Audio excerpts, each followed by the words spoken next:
পারতেছি না আমি দেখতে সুন্দর না, নাকি আসলে আমার গায়ের রং সুন্দর না, নাকি আমার অনেকগুলো চুল নেই, নাকি আমার চোখে কোনো মায়া নেই, বা আমার কথা সুন্দর করে বলতে পারি না, নাকি আমার শিক্ষাগত যোগ্যতা নেই। তো এটা নিয়ে আমার আফসোস যে যখন মদ খায় তখন তার কাছে ঐশ্বরিয়া রায় বসে থাকলেও যা, কাজের মহিলা বসে থাকলো তাই। আফসোস তখন হয় যখন জ্যামের মধ্যে রাস্তায় বসে থাকি, যখন কেউ আমার সামনে এসে অন্যর গাড়ি নিয়ে ভাব দেখায়। দেখা গেল যে আমি আমার খুব একটা কাছের একজন মানুষের নাম বলবো না, সে বিগত 1 বছরের মধ্যে 3টা গাড়ি কিনে ফেলছে। বাট কীভাবে কিনছে? আমি বলবো সে ছেলে না মেয়ে।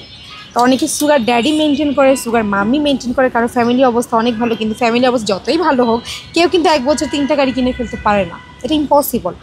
তো আসলে আফসোসটা ওই জায়গা থেকে হয় যারা ভালো মানুষ, যারা আসলে সত্যি কাজে থাকতে চায়, যারা কাজটাকে নিয়ে ভাবে, তাদেরকে নিয়ে নাকি চিন্তা করে না, তাদেরকে আসলে ইউজ করার চেষ্টা করে, মিসইউজ করার চেষ্টা করে। কিন্তু আফসোস হয় নিজের জন্য যে আসলে কেন সেই জায়গাটা আমি এখনও পৌঁছাতে পারতেছি না।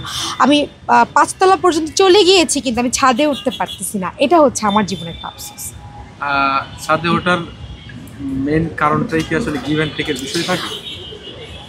Like not, give and take তো অন্য জায়গায় হয়, জবে হয়। তো সব জায়গায় যেভাবে প্রতিফলিত হয়, মিডিয়া ব্যাপারটা খুব ন্যাস্টি।